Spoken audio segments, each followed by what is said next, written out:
U.S. Army cannot get off of the headlines of everywhere when it comes to any kind of U.S. military news. And this recent video they posted, which is a new campaign, Army commercial, has gone woke, as many people have said. And now this has outraged many, which essentially people are saying the Army keeps pandering to this part of the population. This series is something called The Calling. Now, if you don't know, most people are referencing to only one video, which features a soldier by the name of Emma, where the rest are telling very normal stories of their childhood and what made them come into the Army, military background, or maybe wanted to do something in the Army specifically. But now Emma is the face of what they would say is a woke movement. I'm going to play that entire advertisement right here and we'll talk about it.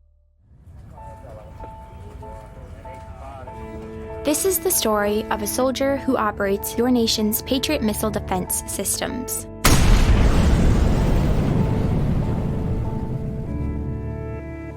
It begins in California, with a little girl raised by two moms.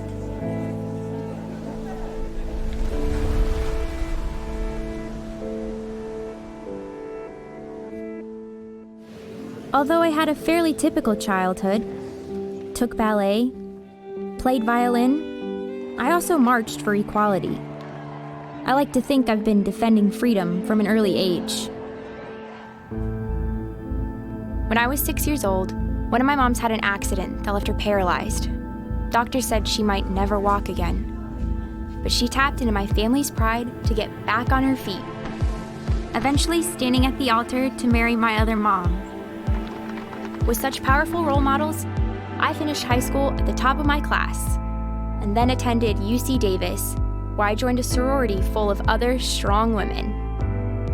But as graduation approached, I began feeling like I'd been handed so much in life, a sorority girl stereotype. Sure, I'd spent my life around inspiring women, but what had I really achieved on my own? One of my sorority sisters was studying abroad in Italy. Another was climbing Mount Everest. I needed my own adventures, my own challenge. And after meeting with an Army recruiter, I found it. A way to prove my inner strength and maybe shatter some stereotypes along the way. I'm U.S. Army Corporal Emma Malone Lord, and I answered my calling. Now, after seeing this video, it looks like they've now just started disliking every single video, as all of these only have a few thousand likes and just massive amounts of dislikes. On top of that, the U.S. Army has actually disabled the comments on these videos because of how pissed off people were. So let's go over everything public relations wise. First off, why are you disabling comments? Army, weren't you guys just in hot water only about a year ago with your esports team, which there were people doing some things they shouldn't have been doing, and you guys were banning certain people from the chat? Because I thought this was like a First Amendment issue. How do we do that? Is that okay because you're technically blocking everybody from commenting on this one video? But I did think they were not able to do that because they were in a government entity, and that's why they had to unban certain people from the esports team, Twitch channel, and all that kind of stuff. This next thing is, it's based on a cartoon.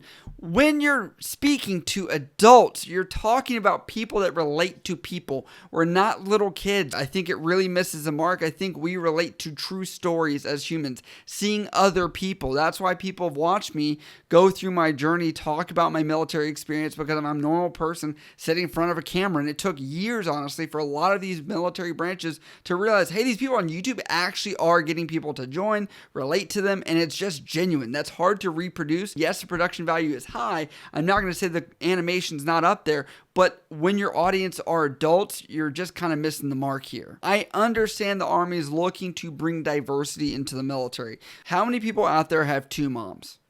That's a very small portion of the audience. What's the outcome of this? Are we just hoping to recruit people that have two moms or are from this diverse background? I'm not really sure. I think you could do that without having to have that so in someone's face about this. And I will give my own recommendations on how you could fix this Army. Proof that this can happen when you have someone like Erica Burney, which has a Filipino background, also first generation military and lesbian. That's just one example that somebody can do this on a much smaller budget. And to give some factual information on this, it looks like the RAND Corporation actually did a study on looking at the sexual orientation of people, and it will show you that the Marine Corps, the one that has literally the least amount of females, it's the smallest branch, has the highest amount of people that are considered bisexual in that branch.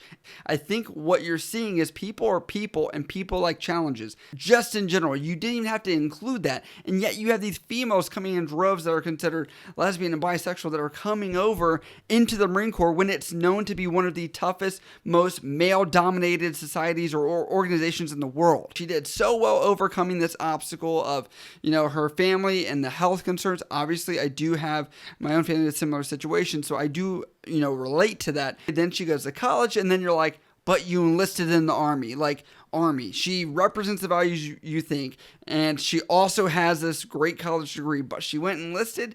I'm not really understanding that, and I know a lot of other military people out there, such as Max from the Scuttlebutt Show, have mentioned that as well, and I was just like, how, what, like, why is she not an officer? What happened if there's so many opportunities over there? And let's be honest, guys, Army recruiting has been hurting for years. Hell, there's a TED Talk from a high-ranking officer that talks about this, that talks about how obesity has become one of the nation's biggest issues, not only just for health-wise, but for a national security issue, as we are having less and less people able to join the military because the standards are too high. And you guys probably laugh at that, but that video I think is from mid-2010s. So now we're looking at it in 2021, and I'm sure it hasn't gotten any better. With the battles of left and right, Army can be in the crossfires, and they're willing to throw anything at that wall to see if it sticks, and I don't blame them.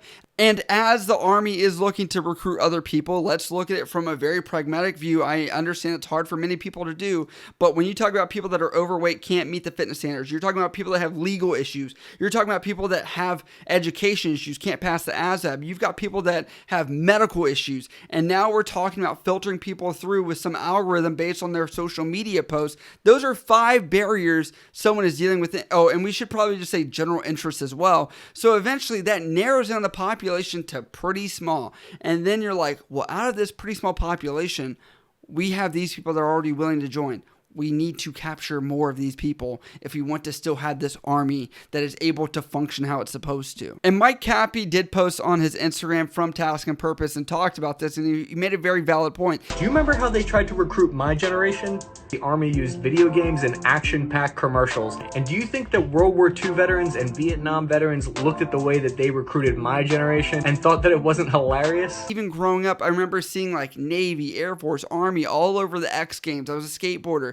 And sure enough, I joined the military because I wasn't doing anything. It was probably the most ingenious marketing ever, to be honest, because when you're looking at a skateboard, like, I'm not a pro on TV, I'm watching this, but I got to figure something else out. And this is what I figured out, and it actually worked out for me. I do have some ideas, and my recommendation for the Army is hire me. I'm dead serious. I will help you out, Army. I am willing to give you my ideas, my head, for free. Literally, free 99. Hit me up. I will definitely give you some ideas. How about you show the action first, and then it's like, plot twist, did you know they're gay and no one even cares? Bam. Wow. I would say deliver the product up front of like, wow, look at this person. They're awesome. But then go into the background history of, oh, this is actually her background, which makes that interesting that she is a soldier first, and this is secondary, if that makes sense. I think that's what's important from the message here. But as always, let me know down in the comments below what you guys think about this video, about this series. Definitely go watch all of them because I think that's important. This is one video out of all of them, but people are going to focus on that one singular one. But as always, let me know down in the comments what you think. And as always, if you guys do support this channel, go over to patreon.com, which is down in the description below. You can help get some special perks and benefits. Also, on top of that, you can have a membership here on YouTube below this video or on the main page and help get some special perks and benefits there as well. As always, if you have questions about this or anything else, you can always hit me up on Instagram, Snapchat, Twitter, or down in the comments below. I love you guys. I'll see you next time.